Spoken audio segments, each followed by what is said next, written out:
반갑습니다. 한 주 동안 잘 지내셨습니까? 네, 오늘도 복된 주일입니다. 우리 함께 사도신경으로 신앙 고백하면서 하나님 앞에 예배하겠습니다. 전능하사 천지를 만드신 하나님 아버지를 내가 믿사오며 교회 아들 우리 주 예수 그리스도를 믿사오니 이는 성령으로 잉태하사 동정녀 마리아에게 나시고 본디오 빌라도에게 고난을 받으사 십자가에 못 박혀 죽으시고 장사한 지 사흘 만에 죽은 자 가운데서 다시 살아나시며 하늘에 오르사 전능하신 하나님 우편에 앉아 계시다가 저리로서 산자와 죽은 자를 심판하러 오시리라. 성령을 믿사오며 거룩한 공회와 성도가 서로 교통하는 것과 죄를 사하여 주시는 것과 몸이 다시 사는 것과 영원히 사는 것을 믿사옵나이다. 아멘. 우리 함께 찬양하겠습니다. 오신실하신 주 함께 찬양하겠습니다.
다시 오실 때까지 나는 이 길을 가리라.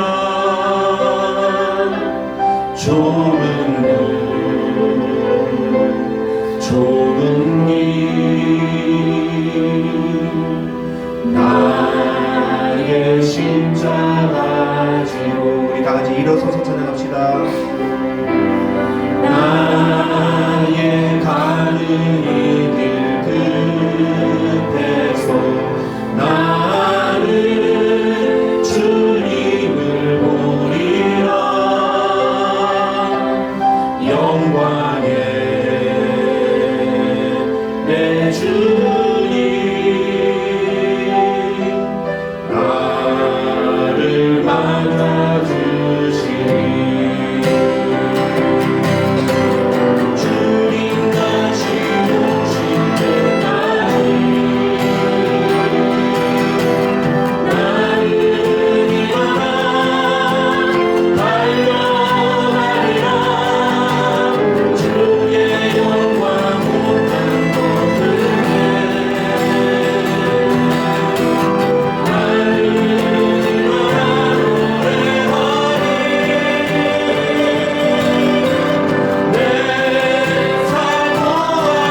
아버지의 한없는 신실하신 사랑과 그 동일하신 은혜에 감사합니다. 하나님의 형상대로 지으신 피조물, 흙으로 빚으시고 그 생기를 불어넣어 생명으로 창조하신 피조물이나 하나님의 명령을 불순종하며 하나님과 단절의 관계로 인하여 영원한 죽음 속에 거하여야 할 저희를 주님 구속하여 주심을 감사드립니다. 저희는 본질상 진노의 자녀요 죽을 수밖에 없는 자들이며 죄로 말미암아 심판과 형벌을 받아야 할 존재입니다. 그럼에도 불구하고 도무지 화목할 수 없던 저희를 예수 그리스도의 십자가로 인해 저희는 감히 바랄 수도 도저히 걸어갈 수도 없었던 하나님께 나아갈 길을 온전히 그 은혜로만 얻게 하셨으니 감사합니다. 우리를 살리시고 우리를 또한 자유케 하시며 동이 서에서 먼 것 같이 우리의 죄가를 우리에게서 멀리 옮기셨으며 결코 다시는 정죄치 않으신다 하셨으며 성령 하느님 우리 가운데 주사 늘 그 성령의 법대로 살아갈 힘을 주심 또한 감사드립니다. 각자의 이름대로 불러서 너는 내 것이라, 너는 내 딸이라, 너는 내 아들이라 불러 우리 하늘 아버지 되심에 더욱 감사합니다. 하나님을 알기 이전부터 저희를 사랑하셨으며 한순간도 우리 손을 놓으신 적도 없으셨으며 우리에게 눈을 떼신 적도 없으셨고 채 언어화되지 못한 우리의 울음과 우리의 신음까지도 들으시며 반응하시는 하나님 우리 아버지, 그 모든 절대적인 은혜 앞에서도 여전히 떨치지 못하고 육신의 생각과 육신의 행실에 매어 살아온 저희의 삶을 다시 내려놓고 주님 회개하기를 원합니다. 하나님의 말씀으로 우리를 정직하게 비추고 온 마음과 온 영으로 반응하여 마음을 찢고 삶이 바뀌는 회개를 주님께서 지금 저희 이 시간 내려주시기를 원합니다. 우리의 모든 생각과 우리의 모든 삶이 어떤 순간도 놓치지 않고 하나님 앞에 있음을 머리로만 아는 것이 아니라 매 순간 동행함으로 살아가게 하여 주시기 원합니다. 하나님, 이 시간 이곳에서 말씀하여 주시고 예배를 받으시길 기도합니다. 성령 하나님께서 우리 모든 이의 마음을 만지셔서 우리가 듣고 깨닫으며 각 사람의 삶에서 각자 결단하며 그 결단을 행할 의지와 믿음 주시기를 또한 구합니다. 말씀을 대언하시는 목사님을 주장하시길 원하며 그 말씀 안에서 하나님의 뜻만이 온전히 드러나기를 구합니다. 하나님께 또한 주님께 저희가 복음의 빚진 자라고 저희가 말할 때, 저희가 저 자신을 복음의 빚진 자라고 세상 앞에서 말할 때 오직 예수 그리스도를 나의 주인으로 인정하고 우리의 성품에 속한 아무것도 저희를 더 이상 주장하지 않고 말씀 앞에 순종하며 우리 주인 되신 아버지 되신 하나님의 기쁨이 되기를 원합니다.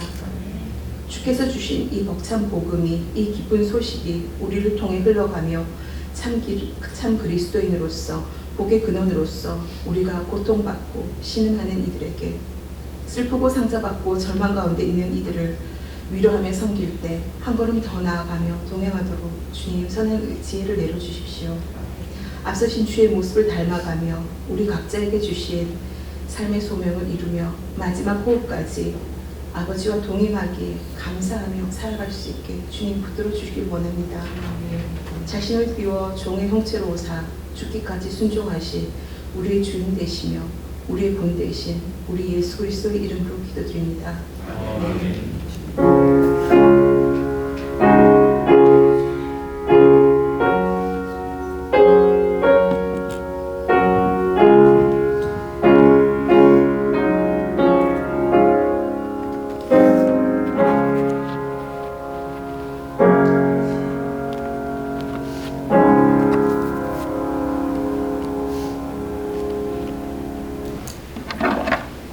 오늘 우리 주시는 하나님의 말씀은 로마서 8장 12절부터 25절까지 말씀입니다. 로마서 8장 12절부터 25절까지 말씀 우리 한 목소리로 함께 읽겠습니다. 다 같이 읽습니다. 시작. 그러므로 형제들아 우리가 빚진 자로되 육신에게 져서 육신대로 살 것이 아니니라. 너희가 육신대로 살면 반드시 죽을 것이로되 영으로서 몸의 행실을 죽이면 살리니 무릇 하나님의 영으로 인도함을 받은 사람은 곧 하나님의 아들이라. 너희는 다시 무소하는 종의 영을 받지 아니하고 양자의 영을 받았으므로 우리가 아빠 아버지라고 부르짖느니라. 성령이 친히 우리의 영과 더불어 우리가 하나님의 자녀인 것을 증언하시나니 자녀이면 또한 상속자 곧 하나님의 상속자요 그리스도와 함께한 상속자니 우리가 그와 함께 영광을 받기 위하여 고난도 함께 받아야 할 것이니라. 생각하건대 현재의 고난은 장차 우리에게 나타날 영광과 비교할 수 없도다. 피조물이 고대하는 바는 하나님의 아들들이 나타나는 것이니 피조물이 허무한데 굴복하는 것은 자기의 뜻이 아니요 오직 굴복하게 하시는 이로 말미암음이라. 그 바라는 것은 피조물도 썩어짐의 종로로 간 데서 해방되어 하나님의 자녀들의 영광의 자유에 이르는 것이니라. 피조물이 다 이제까지 함께 탄식하며 함께 고통을 겪고 있는 것을 우리가 아느니라. 그뿐 아니라 또한 우리 곧 성령의 처음 익은 열매를 받은 우리까지도 속으로 탄식하여 양자될 것 곧 우리 몸의 속량을 기다리느니라. 우리가 소망으로 구원을 얻었음에 보이는 소망이 아니니 보는 것을 누가 바라리요. 만일 우리가 보지 못하는 것을 바라면 참음으로 기다릴지니라. 아멘. 아멘. 함께 읽은 본문 말씀 가지고 우리는 하나님의 자녀, 하나님의 상속자다라는 제목으로 하나님의 말씀 살펴보겠습니다. 우리는 지난주까지 우리 성화의 길을 걸어갈 수 있는 6가지 근거 중에 3가지를 우리가 살펴보았습니다. 이 3가지 근거 다시 한번 정리해 볼까요? 첫 번째 근거는 무엇입니까? 정죄는 끝났다. 예, 정죄는 끝났다. 누구든지 그리스도 예수 안에 있는 자에게는 정죄함이 없다. 그렇게 성경은 선언하고 있습니다. 그래서 우리가 더 이상 우리의 죄 때문에 심판받지 않는다. 그게 우리가 성화의 길을 걸어갈 수 있는 근거다. 그렇게 말씀드렸고요. 두 번째 근거는 무엇이죠? 우리는 누구를 따르는 자다? 성령을 따르는 자다. 그죠? 우리는 성령을 따르는 사람들이다. 그래서 성령을 따르는 사람이 보여주는 3가지 모습에 대해서 우리가 살펴봤습니다. 기억나십니까? 네, 기억이 안 나면은 다시 우리 교회 홈페이지에, 유튜브에 들어가셔서 그 주의 설교를 다시 보시기 바랍니다. 3번째, 지난주에 우리가 했었죠? 지난주에 3번째 근거 뭐였습니까? 우리가 성령을 따른다는 것은 결국은 우리 안에 누가 계시는 것이다? 성령님이 계시는 것이다. 그 성령님은 우리 안에서 뭐 하신다? 3가지. 첫째, 우리를 인도하신다. 두 번째, 우리를 생각나게 하신다. 우리가 무엇인 것을? 하나님의 자녀인 것을 생각나게 하신다. 세 번째는 그래서 우리를 도와주신다. 그런 말씀드렸죠. 오늘 이제 4번째 근거, 우리가 성화의 길을 걸어갈 수 있는 4번째 근거에 대해서 이야기를 할 겁니다. 오늘 본문에서 바울은 그 4번째 근거를 뭐라고 하냐? 우리는 하나님의 자녀다. 우리가 하나님의 자녀이기 때문에 우리가 성화의 길을 걸어갈 수 있다. 이렇게 얘기합니다. 그래서 이 3번째 근거하고 굉장히 연결이 되는 거예요. 우리가 하나님의 자녀라는 것을 성령께서 계속 기억나게 해주시는 것. 그렇죠? 그게 굉장히 중요한 겁니다. 우리가 어떤 의지나 우리의 노력이나 우리의 결단으로 성화의 길을 걸어가는 것이 아니라 성령께서 우리로 하여금 우리가 하나님의 자녀라는 것을 깨닫게 해주실 때에 우리는 이 성화의 길을 걸어갈 수가 있다는 겁니다. 그런데 바울이 우리가 하나님의 자녀라는 사실에 대해서 이야기하면서 거기다 하나를 덧붙여요. 뭐라죠? 우리는 하나님의 자녀요? 하나님의 상속자다. 예, 그리스도와 함께한 상속자다. 이렇게 설명을 합니다. 그래서 오늘은 이 상속자라는 것에 대해서 다시 한번 살펴보도록 하겠습니다. 우리 로마서 8장 14절부터 17절 아까 읽었는데 다시 한번 읽겠습니다. 이게 거의 요절과도 같은 구절인데요. 우리 로마서 8장 14절부터 17절 다 같이 읽겠습니다. 시작. 무릇 하나님의 영으로 인도함을 받는 사람은 곧 하나님의 아들이라. 너희는 다시 무서워하는 종의 영을 받지 아니하고 양자의 영을 받았으므로 우리가 아빠 아버지라고 부르짖느니라. 성령이 친히 우리의 영과 더불어 우리가 하나님의 자녀인 것을 증언하시나니 자녀이면 또한 상속자 곧 하나님의 상속자요 그리스도와 함께한 상속자니 우리가 그와 함께 영광을 받기 위하여 고난도 함께 받아야 할 것이니라. 아멘. 이 14절부터 17절에서는 바울이 계속 우리가 하나님의 자녀라는 것에 대해서 강조합니다. 우리 기억나는데 로마서 1장 처음 시작할 때 바울이 그리스도의 종, 그 종이란 건 사실은 내가 노예라는 단어다. 원어의 의미로 따지만 그리스도의 노예가 된 나 바울은 이렇게 얘기했더니 우리 많은 성도님들이 나는 노예 싫고 나는 하나님의 자녀 되겠다 이렇게 말씀하신 거 제가 기억나요. 네, 그게 틀린 게 아니에요. 우리는 하나님의 자녀입니다. 그렇죠? 또 어떤 분들은 그런 얘기도 해요. 우리는 하나님의 자녀고 목사님은 하나님의 종이니까 하나님의 종이 하나님의 자녀를 섬겨야 되잖아요. 대기업에서도 보면은 그 기업 오너의 아들하고 그 밑에 직원들하고 누가 더 높아요? 오너의 자녀가 높아요. 그렇죠? 다 눈치 보고 그러잖아요. 그게 세상의 법칙이죠. 그러니까 우리는 하나님의 자녀고 목사님은 하나님의 종 아닙니까? 그러니까 목사님 우리 눈치 봐야 됩니다. 이렇게 얘기하는 사람들도 있어요. 참 진짜 성경을 정말 안 배웠구나. 그걸 거기서 알 수 있는 거죠. 여러분만 하나님의 자녀입니까? 예? 네? 아니죠. 저도 하나님의 자녀예요. 저만 하나님의 종입니까? 네? 안 돼요. 여러분 그러시면 안 됩니다. 여러분도 하나님의 종이에요. 여러분도. 예. 그래 강익수 집사님도 하나님의 종인 줄 믿으시기 바랍니다. 아멘. 할렐루야.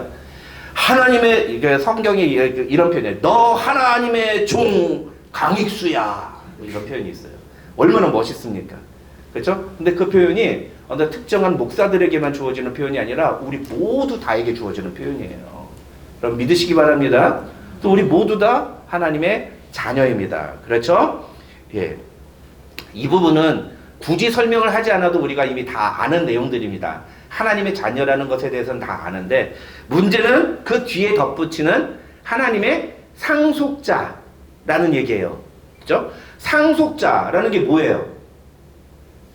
나중에 유산을 받을 권리가 있는 사람이라는 거예요. 자격이 있는 사람이라는 거죠. 그렇죠? 아버지의 재산을 물려받을 수 있는 자격이 있는 사람이라는 거예요. 그래서 지금은 보기에 되게 빌빌하고 되게 뭐 아무것도 없어 보여도 아버지가 부자, 어마어마한 부자다. 그러면 그 아들은 뭇 여성들로부터 수많은 대시를 받습니다. 왜 그래요? 예, 재산을 물려받을 거기 때문에. 이게 세상의 삶의 원칙이란 말이죠. 근데 그런 개념으로 하나님이 우리에게, 바울이 우리에게 너희는 하나님의 상속자다 이렇게 얘기하는 거냐? 여러분 그래서 우리가 이 상속자라는 단어가 무슨 의미인지를 정확하게 이해하지 않으면 사실은 우리가 오해하기 쉽습니다. 그리고 이 단어를 오해하니까 어떤 일들이 벌어지느냐 하면은 교회에 와가지고 계속해서 사람들이 물질적인 축복을 받으려고 그래요. 우리 하나님 얼마나 큰 부자예요. 우리 하나님 얼마나 어마어마한, 이 세상 모든 것이 하나님의 것이잖아요. 그러니까 이 세상의 모든 것이 하나님의 것이니까 이 세상의 모든 것이 다 내 것이다. 뭐 이런 얘기하는 분도 있어요. 천만의 말씀 만만의 콩떡이에요. 이 세상의 모든 것이 다 내 것이 아닙니다. 이 세상의 모든 게 다 내 것이다. 왜? 우리 아버지 거니까. 뭐 이렇게 얘기하는 사람. 그래서 요새미테 가가지고 이거 내 거야. 왜? 이거 우리 아버지 거니까. 막 이렇게 얘기하는 분이 있어요. 농담으로 듣긴 했는데 만약에 그분이 진담으로 얘기했던 건 심각한 거예요. 요새미테는 절대로 그 사람 게 아니에요. 그렇죠? 하나님의 상속자라는 개념을 이렇게 이해하면 성경을 절대로 이해할 수가 없어요. 그런 개념으로 이야기하는 게 아닙니다. 그래서 이 17절에서 얘기하는 상속자라는 개념을 사실 우리가 정확하게 이해하는 게 중요합니다.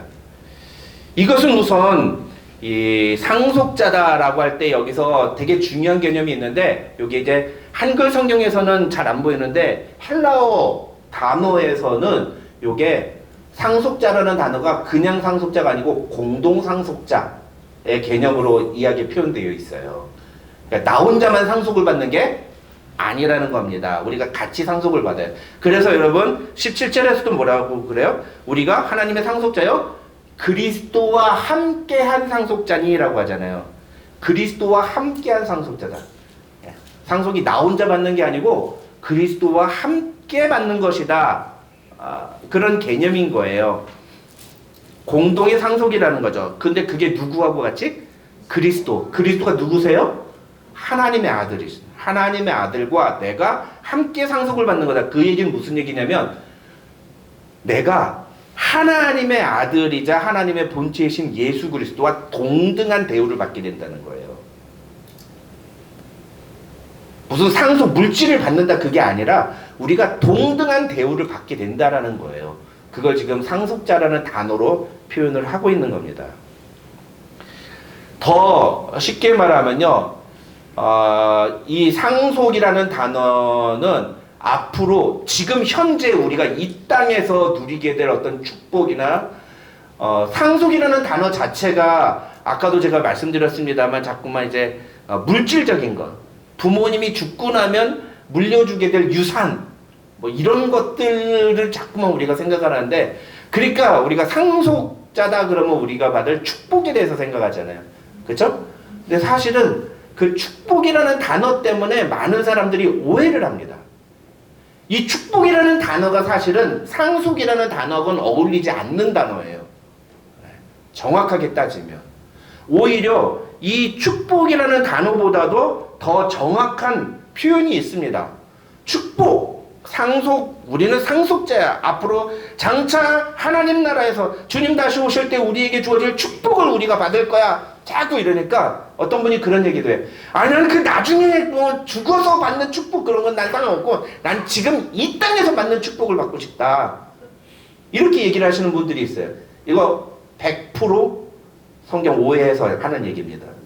그 성경에 있는 단어를 잘못 사용하는 경우에요. 이렇게 얘기하시면 성경을 잘 모르고 하시는 얘기인 거예요. 여기서 말하는 상속은 그런 개념이 절대로 아닌 겁니다.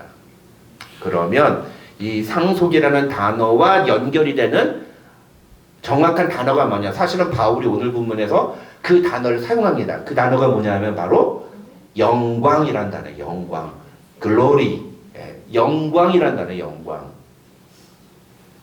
우리가 장차 받을 상속은, 우리가 상속자이기 때문에 장차 받을 상속은 뭐냐면은 영광이라는 거예요. 그 영광은 무슨 영광일까요? 예수 그리스도와 동일한 영광이라는 거예요. 그게 우리가 받을 상속이라는 거예요. 그러니까 지금 이 땅에서 우리가 어떤 물질적으로 축복을 받는 거, 그게 상속의 개념이 아니란 말이죠. 장차 주님 다시 오시는 그날에 우리가 예수님과 똑같이 취급을 받을 거예요. 그게 얼마나 영광스러운 일이라는 거예요. 이해가 되십니까? 그래서 이 단어를 사실은 사도 바울만 쓴 게 아니라 사도 요한도 이 단어를 썼습니다. 그리고 요한 1서에서 이 단어를 가지고 이렇게 말을 했어요. 요한 1서 3장 2절입니다. 여러분 같이 읽어보겠습니다. 시작.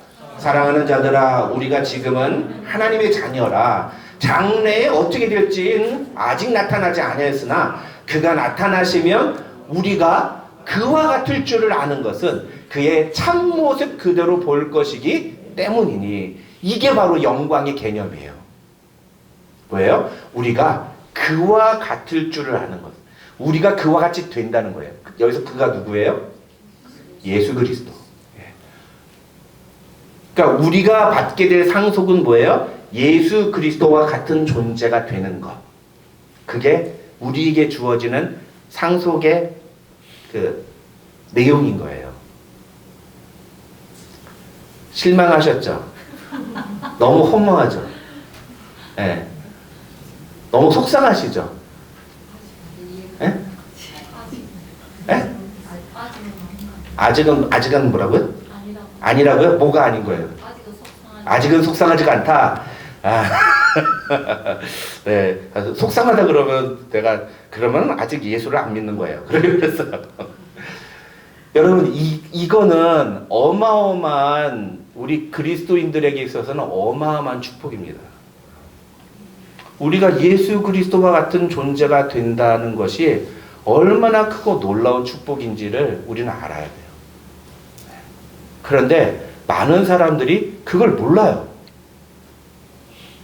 그리고 물질적인 것, 이 세상에서 잘 되는 것, 성공하는 것, 그런 것만을 축복으로 알아요.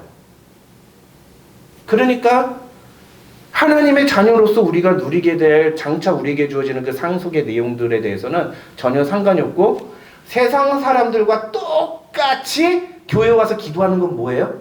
전부 다 우리 자식 좋은 대학 가게 해주세요. 우리 사업 잘 되게 해주세요. 건강하게 해주세요. 예? 예, 좋은 신랑 신부감 만나서 결혼하게 해주세요. 이런 것들이란 말이죠. 그러니까 이런 신앙생활을 하는 게 성경이 말하는 신앙생활이냐는 거예요. 전혀 아닌 거예요. 전혀 아닌 거예요. 누구나 여러분보다도 오히려 제가 저 역시도 돈을 많이 벌고 싶고 저도 잘 되고 싶고 그런 욕심을 갖고 있었던 사람이에요. 스펙으로 따지면 저도 바울처럼 소위 잘 나가는 대학 나와가지고 좋은 그 스펙, 경력 다 갖고 있고 얼마나 저보다 좋은 스펙을 갖기도 쉽지는 않아요. 세상적으로 봐서. 바울이 했던 거 그대로 말하는 거예요. 저도 그렇게 세상적인 성공을 추구하고 그런 것들을 굉장히 좋아하는 사람이라고요.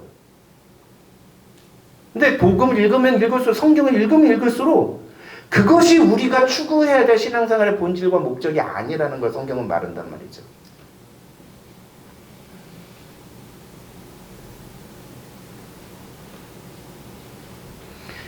우리가 하나님의 아들이신 예수님과 똑같은 존재로 변화가 된다는 게 얼마나 크고 놀라운 축복이고 그것이 얼마나 큰 영광인지 이건 성령님을 모시고 사는 사람만이 아는 거예요. 그래서 고린도전서에서 바울이 뭐라고 그랬어요? 영적인 일은 영으로만이 분별할 수 있다. 이 무슨 얘기입니까? 성령을 모시고 살지 않으면 그게 얼마나 크고 놀라운 축복인지를 모른다라는 거예요. 모른다. 왜 요즘은 애들이 이제 아주 어렸을 때부터 발랑 까져가지고 이제 1,000원짜리, 10,000원짜리, 50,000원짜리 그러니까 $10, $20, $50, $100 이게 지폐 주면서 어느 거 가지려면 당연히 $100짜리 지폐를 가져요. 요즘 애들은 2살, 1살짜리도. 옛날에 저희 어렸을 때는 어땠어요? 예? 저희 어렸을 때는 지폐 안 가졌어요. 동전 가졌지, 동전. 예. 그게 더 좋아 보이니까. 마치 이런 거예요. 교회를 다니면서도 하나님의 자녀로서 우리에게 주어지는 영광과 축복이 무엇인지를 알지 못한 채 세상 사람들과 똑같은 방법으로 교회 와서 똑같은 내용을 기도하는 거예요. 우리 자식 잘 되게 해주세요. 나 사업 잘 되게 해주세요. 건강하게 해주세요. 문제가 잘 풀리게 해주세요.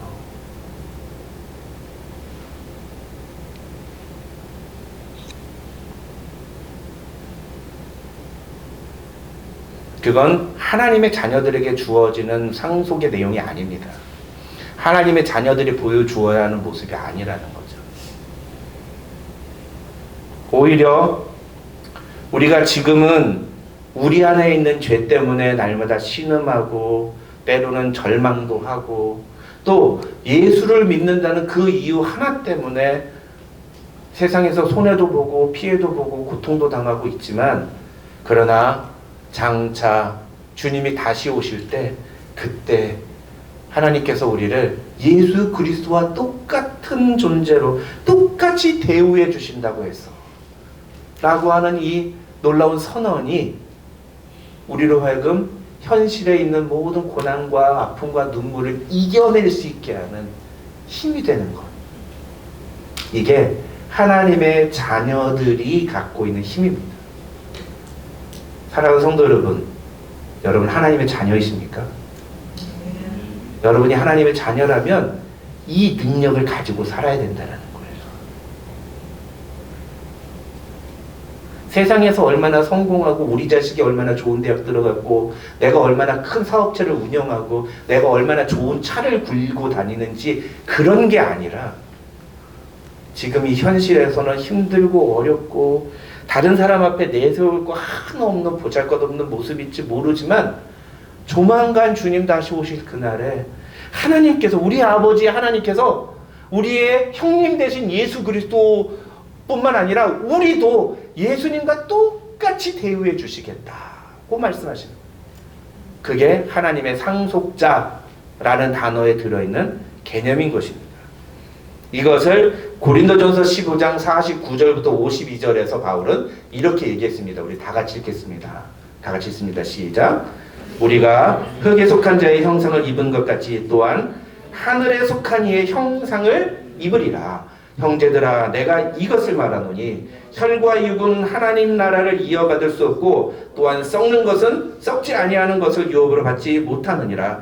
보라, 내가 너희에게 비밀을 말하노니 우리가 다 잠잘 것이 아니요 마지막 나팔에 순식간에 호련히 다 변화되리니 나팔 소리가 나매 죽은 자들이 썩지 아니할 것으로 다시 살아나고 우리도 변화되리라. 아멘. 이게 예수 믿지 않는 사람들이 이게 뭔 소리인 줄 몰라요. 이게 뭔 소리인지 모릅니다. 그런데 예수 믿는 사람들은요, 이 말씀 읽는 순간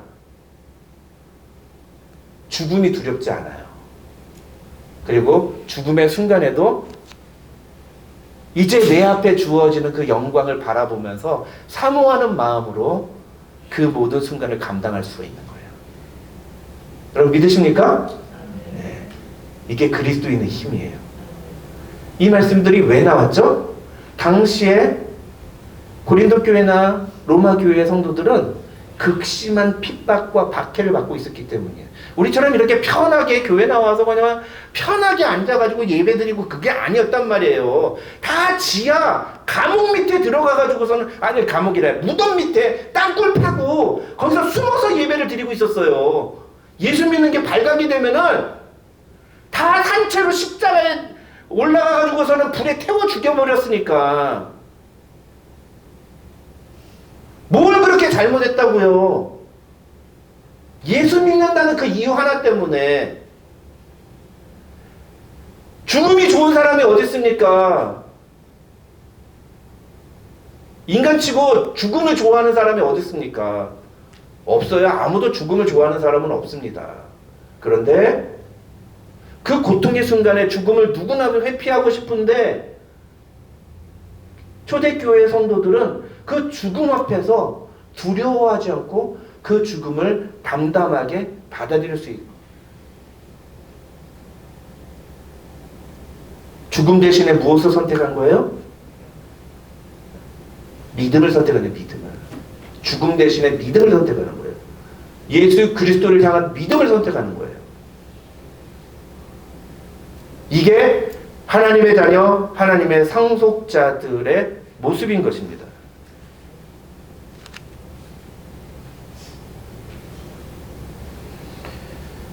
세상 사람들은 이거 죽었다 깨나도 몰라요. 그저 관심이 어디 있습니까? 돈 버는 거, 잘 사는 거, 내가 행복하게 사는 거, 내가 즐거운 거. 그쵸? 네. 교회도 왜 나와요? 내가 즐겁기 위해서 교회 나와요. 요즘 저희 한국에서 이제 사역하는 저희 후배들이 한탄을 해요. 교회 나오면 애들이 찬양 시간 2시간 한다 그러면은 열성적으로 막 미친 듯이 찬양을 한대요. 근데 설교 시간 20분만 지나면은 막 픽픽 고개를 쓰러뜨리고 막 몸을 견디지를 못한대요. 왜 그런 줄 알아요? 걔네들은 찬양을 부르는 게 아니에요. 지들의 흥에 겨워서 노래를 부르는 거지.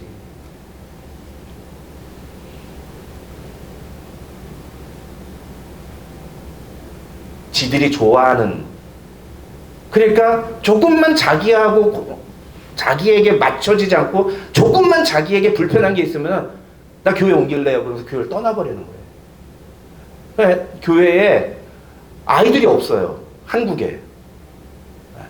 한국 교회 웬만한 중형교회를 가도 애들을 보기가 쉽지가 않아요. 근데 부모가 그걸 가만히 놔둬요. 왜? 애들 기살린다고. 네가 그러면 네가 좋은 대로 교회로 가서 네가 신앙생활을 하라 이러는 거예요. 바른 신앙생활을 가르치는 게 아니라 네가 하고 싶은 대로 해.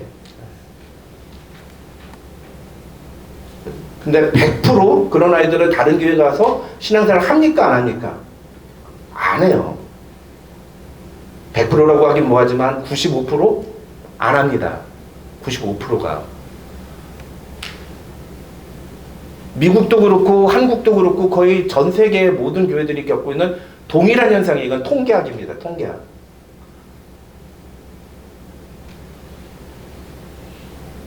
무슨 얘기를 하는 거예요?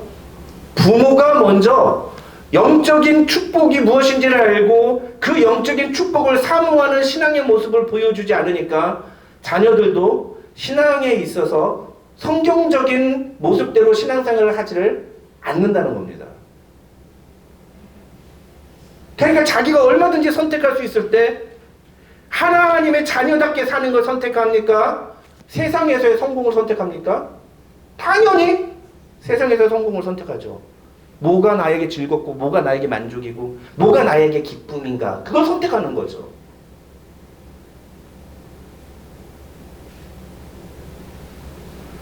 더 심각한 건 뭐예요? 교회들이 이런 걸 영업 비밀로 얘기를 안 한다는 거예요. 목사들이. 왜? 이런 거 얘기하면 욕먹으니까. 무지하게 욕먹어요. 목사들이. 성도들을 무시하는 거냐 그러면서. 성경이 말하는 대로 신앙생활을 하지 않아요. 성경이 우리에게 가르치는 진정한 축복이 무엇인지보다는 일단은 지금 이 땅에서 내가 잘 먹고 잘 사는 것에 관심을 가져요. 목사들도 그것을 빌어주고. 교회 와서 왜 기도합니까? 여러분이 교회 나와서 기도할 때 하나님의 나라를 위해서 기도하시는 게 얼마나 됩니까?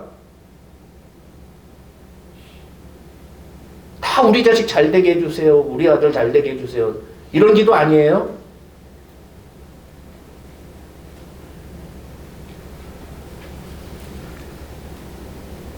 이 땅에서 사는 동안 내가 얼마나 성공하고 내가 얼마나 행복하고 내가 얼마나 인정을 받으며 사느냐. 그게 중요한 사람이라면 그는 하나님의 자녀라고 말할 수 없습니다. 하나님의 자녀는 이 땅에서의 축복이 아니라 저 장차 우리가 영원히 살아갈 하나님 나라에서 우리에게 주어지는 그 영광을 바라보면서 살아가는 사람들이에요. 그래서 그런 하나님의 자녀들에게 바울은 이제 두 가지를 권면합니다. 하나님의 자녀는 이런 삶을 살아야 된다라고 오늘 본문에서 두 가지를 권면해요. 첫째는 우리가 그 영광을 받기 위해서 이 땅에서 살아갈 때 고난도 받아야 한다라고 얘기합니다. 우리 다 같이 17절과 18절 다시 한번 읽겠습니다. 17절 18절입니다. 시작. 자녀이면 또한 상속자 곧 하나님의 상속자요 그리스도와 함께한 상속자니 우리가 그와 함께 영광을 받기 위하여 고난도 함께 받아야 할 것이니라. 생각해본다. 현재의 고난은 장차 우리에게 나타날 영광과 비교할 수 없도다. 믿습니까 여러분? 여기서 바울이 뭐라고 그래요? 장차 우리가 받을 그 영광을 위해서 지금 현재 고난을 받아야 된다. 아까도 말했지만 이 말은 바울이 로마서를 쓸 당시에 로마 교회가 직면한 상황에서 한 말이에요. 여러분 기억이 안 나시겠지만 제가 로마서 처음 시작할 때 로마 교회가 지금 어떤 상황이라고 했습니까? 로마 제국이 로마 교회를 압제하기 시작했어요. 핍박하기 시작했어요. 그래서 기독교인들을 막 죽이고 잡아서 핍박을 막 시작하는 그런 시기였습니다. 그런데 공교롭게도 의도적으로 이 로마 제국이 유대교인들에 대해서는 핍박하지 않았어요. 그러니까 같은 유대인인데도 유대교인들은 핍박을 받지 않았는데 기독교인들만 핍박을 받은 거예요. 그러니까 로마 교회에 다니는 사람들 중에 가만히 보니까 내가 유대교인이요 그러면은 핍박을 안 받고 기독교인이요 그러면 핍박을 받고 막 잡혀가지고 가가지고 어느 날 가서 봤더니 우리 옆집 아저씨가 같이 예배드렸던 옆집 아저씨가 저기서 산채로 불에 타서 죽어가고 있어. 여러분 바울이라는 영화가 있습니다. 폴이라는 무비가 있는데 그 영화를 보면 그 장면이 나와요. 신음하면서 와악 하는데 온몸이 나무에 매달려서 로마 길거리에서 나무에 탁탁탁탁 거기 막 불타가지고서는 산채로 불타는 그런 장면들이 나옵니다. 그러니 로마교회 교인들이 보면서 어떻게 생각하겠어요? 야, 내가 계속 기독교인이라고 말하다가는 나도 저렇게 되겠구나. 그래서 배교자들이 나오는 거예요. 난 기독교인이 아니에요. 난 유대교인이에요. 난 유대교인이에요. 난 유대인이에요. 난 유대교인이에요. 이런 배교자들이 자꾸 나오는 겁니다. 그러니까 이런 상황 속에서 바울이 로마서를 쓴 게 뭐예요? 유대교와, 그래서 율법과 복음을 막 비교하면서 유대교와 기독교의 차이에 대해서 설명을 막 해주면서 너희가 복음을 갖고 있다는 게 얼마나 놀라운지 아느냐 라고 설명을 해주고 있잖아요. 그래서 아브라함과 예수님을 막 비교하고 우리가 그거 막 3장, 4장, 5장에서 살펴봤었잖아요. 다 그런 내용입니다. 끝까지 이 복음을 지켜라. 바로 그런 고난의 직면에 있는 로마교회 교인들에게 지금 이 땅에서 받는 고난을 피하려고 그러지 말고 장차 우리에게 주어질 영광을 바라보면서 그 영광을 포기하지 않는, 다른 말로 배교하는 그런 어리석은 선택을 하는 사람이 되지 말라고 바울은 이야기하고 있는 겁니다. 지금도 교회 다니면 복 받고, 교회 다니면 돈 벌고, 교회 다니면 아이들이 좋은 대학 들어가고, 교회 다니면 뭐든지 일이 잘 풀리기 때문에 교회 다니는 사람들이 있어요. 저 예전에 동부에서 교회에서 부목사 사역할 때 어떤 집사님이 교회 나온 이유가 뭐니까, 이 교회를 나와야지 사업이 잘 돼요. 이게 교인들이 5,000명이나 돼가지고 다 연결이 돼 있어요. 말 한마디만 되면 홍보 효과도 얼마나 되고 그런지 몰라요. 그분이 안수 집사님이었어요. 내가 얼마나 진짜 충격을 받았는지.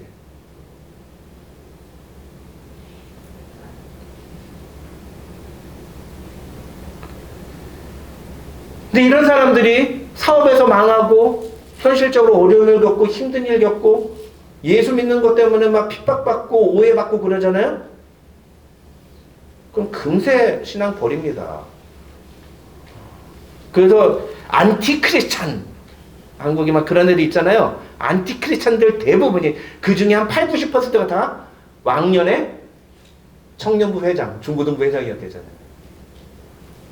왕년에는 교회 열심히 다녔다는 거예요, 자기들도.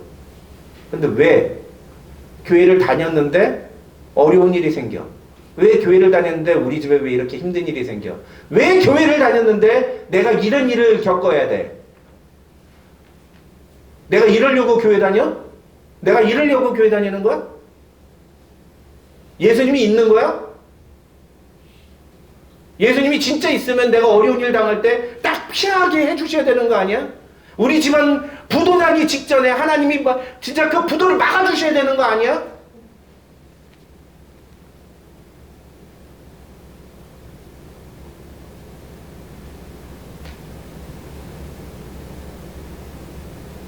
그러나 하나님의 자녀여 하나님의 상속된 사람들은 지금 내가 당하고 있는 일 때문에 신앙이 흔들리지 않습니다. 복음이 들어가고 성령이 그 안에 계신 사람들은 내가 지금 당하고 있는 일 때문에 나의 믿음이 흔들리지 않아요. 왜냐하면 우리에게는 장차 어마어마한 영광이 주어질 것이라는 것을 알고 있기 때문이에요.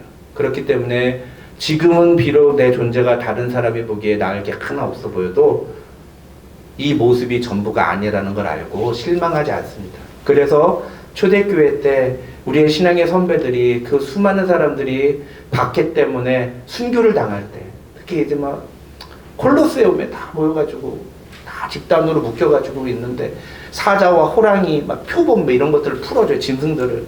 그럼 그 짐승들이 와가지고서는 그 날카로운 발톱으로 팍 건드리면 배가 딱 찢어지면 창자가 팍 튀쳐나오고 얼마나 끔찍합니까? 더 끔찍한 건 뭐예요? 내 자식이 사자에게 찢겨서 죽는 모습을 보는 거예요. 그 부모로서 그거 견디겠어요? 근데 그렇게 고통스럽고 절망스러운 그 순간에 성도들이 함께 모여서 함께 하늘을 바라보면서 영광일세 영광일세 내가 누릴 영광일세. 찬양하며 서로를 격려하며 위로하며 마지막 순간을 맞이하는 그 모습을 보면서 처음에는 막 사자가 막 기독교인들의 배를 가르고 막 목뼈를 부서뜨리고 막 이게 씹어먹는 걸 보면서 막 그 잔인함에 우악 하고 환호했던 사람들이 그런 순간에도 두려워하지 않고 감사와 기쁨으로 평온한 모습으로 죽음을 맞이하는 기독교인들의 모습을 보면서 절규하기 시작하는 거예요. 저들이 믿는 신앙이 도대체 무엇이길래 저들이 죽음 앞에서도 저렇게 초연한가? 죽음을 어떻게 저렇게 당당하게 맞이할 수 있지? 어떻게 저 사람은 저렇게 어려운 일을 당하는데도 저 순간에 저걸 이겨낼 수 있지?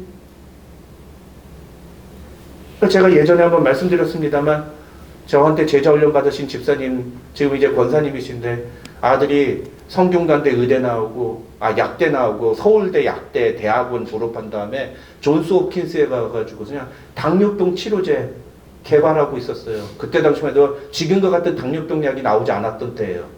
그거 치료제 개발하고 있어서 앞길이 창창하다고 그랬던 친구가 어느 날 자다가 진짜로 이렇게 누워서 이렇게 웃으면서 죽었어요.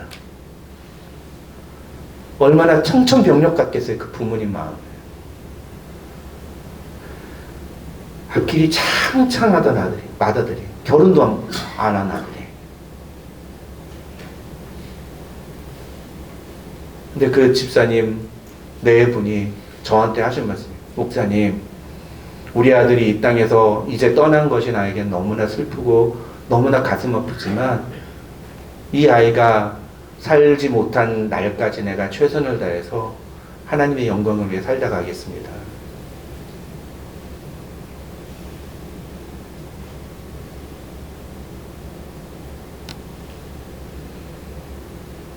지금 당하는 내 일 때문에 별대로 일이 일비하지 않아요. 그런 점에서 이 고난이라는 말은요, 우리가 육체적으로 경험하는 핍박만을 의미하지 않습니다. 이걸 현대적인 의미로 바꿔야 돼요. 우리식의 언어로 바꿔서 재해석해야 됩니다. 우리가 당하는 고난은 뭘까요? 여러분은 제가 봤을 때는 별로 그렇게 고난 당하는 사람들이 아니에요. 예수 믿는 것 때문에 고난 당하십니까, 여러분?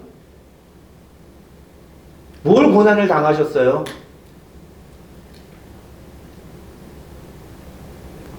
아마 생각 안 나는 분들이 대반일 겁니다. 그렇죠? 제 아내는 교회 전도사라는 남자를 만나서 신랑감으로 데려왔다는 이유로 집에서 어마어마한 핍박을 받았어요. 1년 반 동안. 그게 저예요. 그거는 우리가 진짜 얼마든지 견딜 수 있는 거죠. 여러분은 어떻습니까? 여러분은 예수님 때문에 어떤 핍박과 어떤 고난을 받고 있다고 생각하십니까? 현재의 고난은 장차 우리에게 나타날 영광과 비교할 수 없도다라고 바울이 말하는데 여러분에게 고난은 무엇입니까?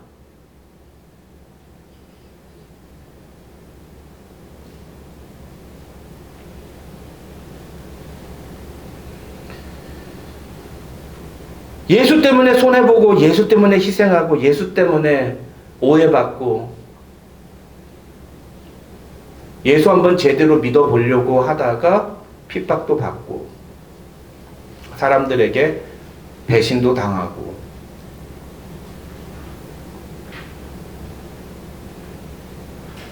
여러분은 정말 그런 일을 겪고 있습니까? 아니면 그런 순간이 오면 내가 왜 손해를 봐야 돼? 내가 왜 희생을 해야 돼? 내가 왜 오해를 받아야 돼? 이러면서 고난을 회피하십니까?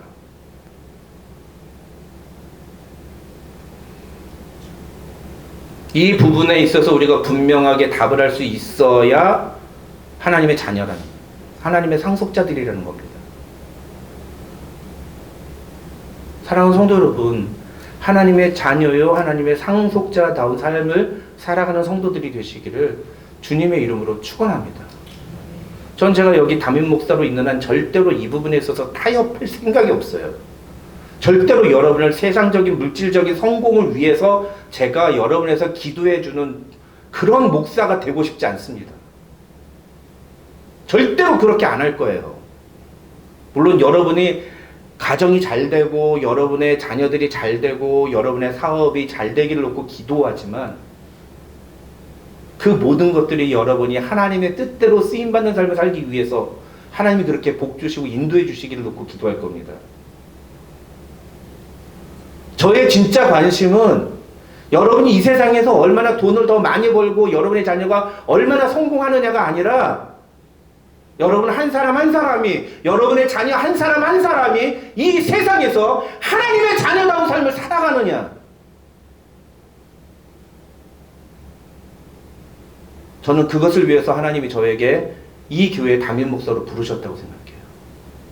그래서 여러분이 듣기 싫은 소리도 할 거예요. 여러분이 듣기 싫은 소리, 목사님 왜 저런 소리를 하셔? 라는 말도 저는 할 거예요. 왜? 그것이 여러분의 영적인 문제에 있어서 바른 모습이기 때문에.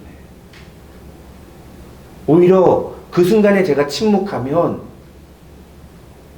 그래서 제가 하고 싶은 말 막 하겠다 그 뜻 아닙니다. 성경적으로 바른 신앙의 모습을 여러분들에게 말씀드리고 여러분들이 그 삶을 살도록 인도해야 될 책임이 저에게 있다는 거예요. 그게 하나님이 목사를 교회에 세우신 이유예요. 지금도 제가 보기에는 여러분은 제가 이제까지 만난 그 어떤 교회 성도들보다도 훨씬 더 수준이 높으세요. 그리고 마음이 굉장히 온순하고 순종적이고 굉장히 좀 이렇게 너그러운 편에 속하십니다. 그래서 제가 정말 감사하고 참 제가 다른 교회, 다른 우리 친구 목사님들에게 우리 교회를 얼마나 자랑하는지 몰라요. 여러분이 안 그런다는 게 아니라 제가 그런 부분에서 참 감사하게 생각하고 있는데 그럼에도 불구하고 여러분이 제가 혹여 여러분에게 집사님 그건 아닙니다. 그건 그렇게 하시면 안 됩니다. 라고 얘기할 때 목사님은 내가 잘 되는 걸 싫어하시나? 라고 생각하지 마시고 하나님의 자녀답게 살려고 목사님은 그런 말씀을 하시는 거구나 라고 받아들여 주시기를 바라는 그런 마음에서 드리는 말씀입니다. 그와 똑같은 얘기를 바울이 오늘 본문에서 이렇게 얘기합니다. 여러분 25절 한번 같이 읽어볼까요? 25절 시작. 만일 우리가 보지 못하는 것을 바라면 참음으로 기다릴지니라. 그래서 바울은 오늘 이 하나님의 자녀이자 상속자인 로마교회 교인들에게 너희가 힘들다는 거 안다. 너희가 지금 고통당하고 너희가 얼마나 두렵겠니. 핍박이 너희도 자칫 잘못하면 길거리에서 산채로 불에 타 죽을 수 있다는 그 공포 가운데 살아가는 거 안다. 그런데 너희가 장차 지금은 볼 수 없는 장차 우리에게 주어질 그 영광을 소망하며 살아간다면 이 믿음 버리지 말고 참음으로 기다려라. 참아야 된다. 기다려야 된다. 이 믿음 지켜야 된다. 이 믿음 지켜야 된다. 라고 이야기하는 거예요. 이게 무슨 얘기예요? 죽으란 얘기예요. 죽어야 된다는 얘기예요. 순교해야 된다는 얘기예요. 너희가 죽어야 되는 거야. 정말 미안한데 지금 여기서 참음으로 기다릴지니라 이 얘기가 너희는 예수 그리스도를 위해서 죽어야 되는 거야. 그 얘기하는 거예요. 목사가 그런 얘기, 성도들한테 그런 얘기 하는 게 쉽겠어요? 그게 하나님의 자녀들의 삶의 모습이니까. 그게 하나님의 자녀들이 보여줘야 할 바른 태도이니까. 성급하게 함부로 내가 유대교로 개종하면 내가 목숨을 부지할 수 있겠구나 이딴 생각하지 말고 믿음을 끝까지 지켜야 된다. 이런 얘기하는 겁니다. 여러분 상속 그러니까 이게 이제 우리가 이게 성경이 말하는 상속의 개념인데 한번 우리가 세상적으로 갖고 있는 상속의 개념으로라도 한번 얘기를 해보자고요. 만약에 5년만 기다리면 1억 달러, 우리식으로 말하면 1억 달러면 얼마예요? 10억, 100억, 1000억이죠. 1000억. 네. 네? 1,300억. 환율 따져서 1,300억. 예. 5년만 있으면 1,300억을 상속으로 받게 된다고 생각을 해보십시오. 그럼 그 5년 동안 어떻게 해야 돼요? 예, 참고 기다릴 겁니다. 그 5년. 아니, 나 이거 5년 못 기다려요. 나 지금이 좋아요. 나한테 차라리 지금 10만 불 주세요. 이렇게 얘기하실 분. 5년 참으면 1억 달러를 받을 수 있는데 지금 당장 하면 10만 불 준다 그러면 어느 거 받으시겠어요? 세상이 미치지 않고서야 5년을 못 기다릴 사람이 어디 있습니까? 그렇죠? 세상적인 가치로 봐도 참고 기다리는 게 정답이란 말이에요. 그러면 결국은 뭐예요? 장차 우리에게 나타날, 우리에게 주어질 그 영광이 얼마나 놀라운 것이냐. 이걸 우리가 얼마나 알고 있느냐가 중요한 거예요.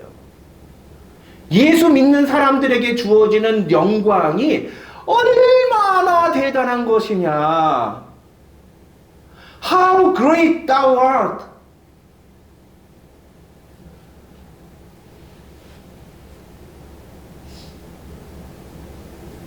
그거에 따라서 우리의 신앙생활이 달라지는 거예요. 그거에 따라서. 그 영광이 얼마나 놀라운 것인지. 그 영광을 하나님이 우리에게 주신다고 말씀하신단 말이죠. 그 영광을 바라보고 살아가야 돼요. 그래서 이 성도의 교리, 이 영광, 이 성화의 교리 다음에 나오는 그 교리가 뭐냐면은 바로 성도의 견인 교리예요. 우리 예전에 그 구원의 서정 있죠? 소중회신, 칭수, 성견영, 칭의, 성화, 성도의 견인, 그 다음에 영화, 이렇게 순서가 갑니다. 그래서 성화의 교리와 함께 따라가는 게 뭐냐면 성도의 견인이에요. 이 견인이라는 단어 오해하지 말라고 그랬죠? 토인이 아니에요. 견인이 뭐라고요? Perseverance of the saint. 견인이 뭐라고요? 견인은 한글로 견고한 인내요. 성도들이 견고하게 인내를 하는 거예요. 그걸 누가 도우신다고요? 성령께서 도우신다고요. 고통스럽고 절망스러운 현실 앞에서, 죽음의 공포를 느끼고 있는 현실 앞에서도 두려워하지 않고 믿음을 끝까지 지켜낼 수 있는 이유가 무엇이라고요? 성령께서 우리를 도와주셔서 뭐래요? 그 순간에 장차 우리에게 주어질 영광을 보게 하시는 거예요. 그 영광 바라보며 살아가게 하시는 겁니다.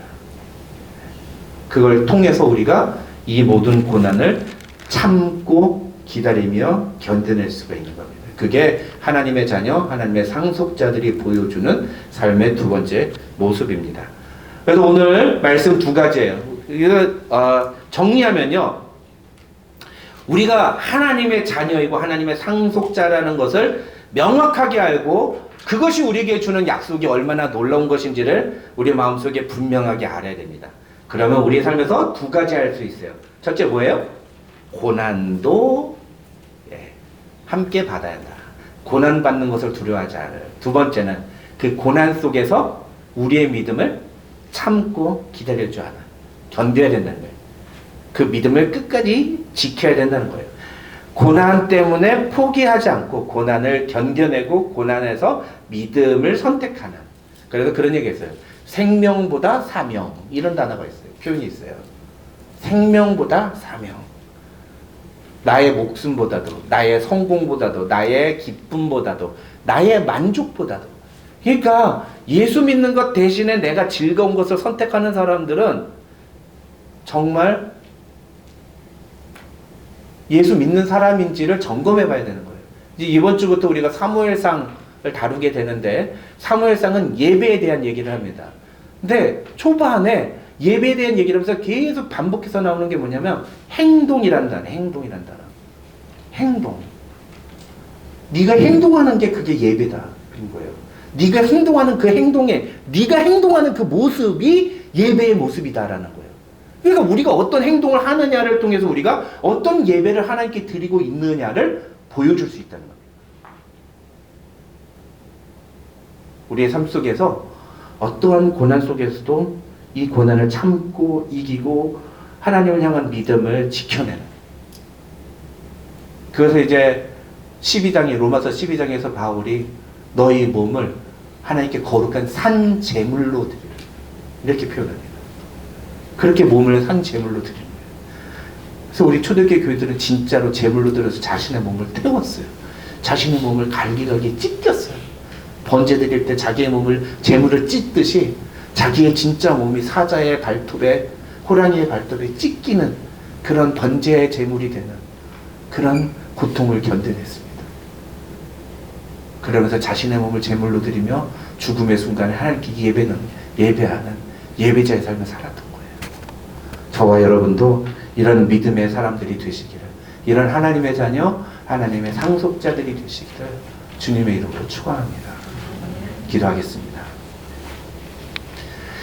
하나님 아버지 감사합니다. 오늘 우리에게 주신 말씀 참 감사합니다. 하나님, 우리가 이 세상에서 성공하는 삶에 대해서만 생각하고 하나님의 자녀로서 살아가는 것이 무엇인지에 대해서 제대로 알지 못했음을 고백합니다. 하나님, 우리를 불쌍히 여겨주시고 우리의 삶 속에 거룩히 살아갈 힘과 이 세상이 우리를 핍박하고 공격할지라도 두려워하지 않는 믿음을 허락하여 주시옵소서. 이 믿음 가지고 끝까지 참고 기다리며 주님의 영광을 바라보는 귀한 하나님의 자녀들 되게 하여 주시옵소서. 예수님의 이름으로 기도드립니다. 아멘.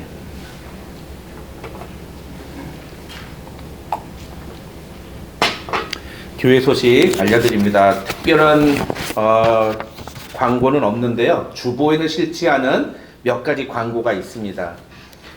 우리 새벽에만 나와 수요기도에 적극적으로 참여해 주시고, 아까 설교 시간에 말씀드린 것처럼 이번 주부터는 이제 사무엘상, 사무엘하, 열왕기상, 열왕기하 이렇게 왕정시대를 다루게 됩니다. 계속해서 관심을 갖고 참여해 주시기 바랍니다. 오늘 우리 그 방문한 친구가 있습니다. 저희 그 아내의 남동생의 딸이에요. 민서? 잠깐 일어나요? 네. 우리 정민서 양인데요. 사실은요, 교회를 안 다니는 친구예요. 교회를 오늘 처음 와봤어요. 네. 여러분 따스한 마음으로 환영해 주시기를 부탁드립니다. 네. 인사하고 앉으세요. 네. 태권도 선수예요. 품새라고 아세요? 다리 이렇게 90도 딱 올리는 거. 네. 막 이런 거 있잖아요. 네. 그거 선수예요. 근데 부상을 당했어요. 그래가지고 다리를 부상을 당해가지고 사실은 지금 고등학교 3학년 재현이랑 똑같은 나이인데 1년을 꿀고 내년에 대학 입시를 위해서 다시 시합을 나가기 위해서 지금 잠시 쉬고 있습니다. 그래서 쉬는 김에 고모 집에 와서 놀다 가라 왔는데, 여러분 온 김에 놀지만 말고 예수도 믿고 갈 수 있도록 기도해 주시면 감사하겠습니다. 네. 그 다음에 이거는 주보 광고에 내기는 좀 뭐하고 제가 진짜 감사해서 여러분께 이렇게 구두로 광고를 드립니다. 우리 오늘 보시면은 교회에 건반이 좀 달라졌어요. 세컨 건반이 아주 빨간색의 예쁜 건반이 주어졌는데, 우리 성도 여러분들의 정말 적극적인 헌신과 참여로, 특별히 우리 교회 운영위원들이 참 많은 도네이션, 그 중에 이제 뭐 얘기를 해서 뭐하지만 우리 주영군 같은 경우에는 장학금을 받았는데 그 장학금에서 11조를 이렇게 헌금을 해가지고 좋은 악기를, 우리가 하나님 앞에 예배 드리는데 더 좋은 악기로 예배할 수 있도록 이렇게 헌금을 했습니다. 그래서 다른 분들도 다 많은 헌금들을 해주셔가지고 다 같이 함께 모아서 이렇게 좋은 악기를 구매를 했습니다. 여러분 이렇게 교회 일에 적극적으로 참여해 주시고, 우리 교회는 참 그게 좋은 것 같아요. 뭐 이렇게 헌신하고 봉사할 일이 있으면 다 빼지 않고 누구나 다 적극적으로 열심히 참여해 주신 거, 그거 너무너무 감사드립니다. 지지난주에 사실은 운영위원회가 있었는데, 운영위원회에서 결정한 내용이 뭐냐면 11월 마지막 주가 추수감사주일입니다. 이 추수감사주일날 우리가 기존의 예배 방식을 벗어나서 찬양 감사 예배를 드리기로 했어요. 그래가지고 각 가정별로 찬양을 준비해서 찬양을 드리는데, 우리 교회에 이제 가정이 아니라 홀로 오시는 분들이 있습니다. 그렇죠? 예, 홀로 오시는 분들은 이렇게 어디 섞어서 같이 하셔도 돼요. 예. 뭐 정 없다 그러면 저희하고 같이 해요. 저희도 부부가 둘이니까 저희하고 같이 하셔도 됩니다. 그래가지고 이렇게 우리 모두가 다 같이 좀 다 나와서 함께 이렇게 찬양하는 이렇게 그날은 설교도 이렇게 길지 않고 되게 짧을 거고요. 우리 찬양 시간이 길 겁니다. 그래서 찬양으로 드리는 추수감사주일 예배 우리가 드리겠다는 거 기억하시고 각 가정별로 찬양을 준비해 주시면 감사하겠습니다. 이거는 아무래도 뭐 반주도 있고 그러니까 우리 정문회 사무에게 여러분께서 각 가정별로 어떤 찬양을 할지를 좀 이렇게 미리 노티스를 해서 주시면 반주하고 뭐 스케줄 잡고 연습하는 그런 거 좀 도와드릴 겁니다. 여러분 참고해 주시면 감사하겠습니다. 우리 다 같이 일어나셔서 우리 주님 다시 오실 때까지 함께 찬양하고 기도하고 예배 마치겠습니다.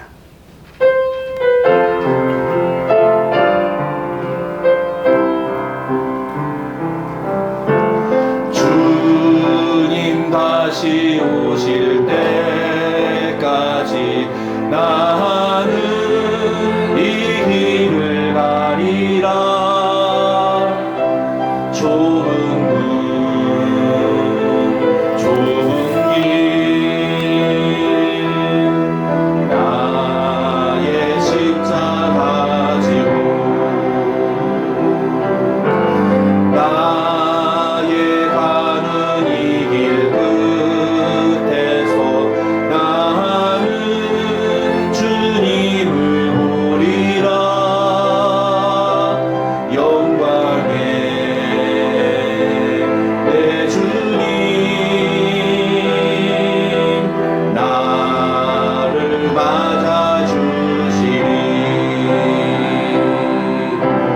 주님 다시 오실 때까지 나는 일어나 달려가리라. 주의 영광 온 땅 덮을 때 나는 일어나 노래하리. 내 사모하는 주님 온 세상 부르시라. 내 사모하는 주님 영광의 왕이시라. 반주 계속해주세요. 우리 이 시간에 함께 기도하겠습니다. 이 시간 기도할 때 하나님 그렇습니다. 주님 다시 오실 때까지 내가 이 길을 걸어가겠습니다. 주님 내 사모하는 주님이라. 주님이 다시 오실 그날까지 내가 이 길을 걸어가겠습니다. 주님 오늘도 주님의 그 능력을 붙잡고 나를 위하여 도우시는 주님 바라보며 성령님께서 나를 도우실 때에 이 세상에서 아무리 힘들고 어려워도 이 믿음의 길 끝까지 견디며 지켜나가겠다고 고백하는 하나님의 자녀가 되길 원합니다. 그렇게 우리 함께 같이 기도하며 나아가도록 하겠습니다. 다 같이 기도하겠습니다. 아버지 하나님 감사합니다. 하나님 오늘도 우리에게 귀한 예배 자리 허락하여 주시고 하나님 오늘도 우리에게 귀한 말씀 주셔서 우리가 하나님의 자녀로 살아가는 것이 무엇인지를 다시 한번 깨닫고 고백할 수 있도록 허락해 주심을 감사합니다. 이 세상의 사람들처럼 하나님 우리가 세상에서의 성공과 세상에서의 축복과 세상에서의 만족을 위해 살아가는 사람들이 아니라 하나님의 영광을 위해 살아가는 하나님의 사람들이 되게 하여 주시옵소서. 하나님의 자녀라고 불리우는 것이 얼마나 놀라운 축복이기에 장차 우리에게 주어진 놀라운 영광이 얼마나 놀랍고 축복된 것인지 우리가 그것을 항상 잊지 않으며 이 땅에서 아무리 힘들고 어려울지라도 이 땅에서 세상 사람들에게 나타낼 거 없고 보잘 것 없을지라도 하나님 우리가 그런 것에 우리의 마음이 쪼들리거나 하나님 우리가 그런 것에 우리의 마음이 무너지지 아니하고 영적인 것을 사모하며 하나님이 원하시는 그 하나님의 사람다운 삶의 모습을 지켜내기로 결단하며 나가는 우리 믿음의 사람이 될 수 있도록 하나님 도와주시옵소서. 하나님 붙들어 주시옵소서. 하나님 붙잡아 주시옵소서. 하나님 붙잡아 주시옵소서. 하나님 감사합니다. 오늘도 우리에게 귀한 예배 자리 허락해 주시고 하나님 우리가 무엇이 간데 주님 앞에 나와 이렇게 예배 드릴 수 있으니까 무엇보다도 우리가 무엇이 간데 우리를 하나님의 자녀로 삼아 주셔서 장차 우리를 예수 그리스도와 같이 대우하시겠다고 약속해 주시나이까. 이것이 얼마나 놀라운 축복인지 우리가 깨닫고 오늘도 우리에게 주어진 삶을 믿음으로 승리해 나가는 하나님의 자녀들 될 수 있도록 하나님 붙잡아 주시옵소서. 제자로 부름받아 싸우니 이 세상 속에서 제자로 살아가는 우리 모두 될 수 있도록 하나님 축복하여 주시옵소서. 세상에서의 성공과 세상에서의 만족과 세상이 인정하는 것에 휘둘려 살지 않고 내가 하나님의 자녀라는 그 사실에 우리가 자부심을 가지고 살아가는 하나님의 자녀들 될 수 있도록 하나님 우리를 붙들어 주시옵소서. 오늘도 그 믿음 주님 앞에 고백하며 주님 앞에 예물 드린 사랑하는 성도들 주님 축복하여 주시고 세상 사람들과 같이 돈에 의해 휩쓸려 사는 인생이 아니라 그 얼마 되지 않는 돈 몇 푼 더 벌기 위해 아둥바둥 살아가는 인생이 아니라 오히려 내 삶을 내 몸을 주님께 제물로 드려 하나님의 영광을 드러내는데 쓰임받기를 원한다고 소망하며 살아가는 우리 귀한 성도들 되게 하여 주시고 그런 믿음의 소망이 그들의 삶 속에서 실현될 때 그들의 마음 가운데 그들의 삶 가운데 하나님이 부어주시는 놀라운 축복과 영광이 가득한 이번 한 주 될 수 있도록 하나님 축복하여 주시옵소서. 경제적인 문제로 어려움이 있는 지체들, 건강의 문제로 고통 중에 있는 지체들, 관계의 문제로 힘들어하는 지체들, 그 외에 여러 가지 문제들로 인해서 고통 중에 있고 기도 중에 있는 지체들 하나님 앞에 나아올 때에 하나님이 그들의 기도를 들으시는 것들을 경험함으로써 오직 하나님만 붙잡고 의지하며 살아가는 귀한 하나님의 사람들 될 수 있도록 축복하여 주시옵소서. 지금은 우리 구주 예수 그리스도의 한이 없으신 은혜와 우리 아버지 하나님의 만극하신 사랑과 성령님의 감동, 감화, 교통 충만하신 은혜가 너희 무리 가운데 함께 있을지어다. 아멘.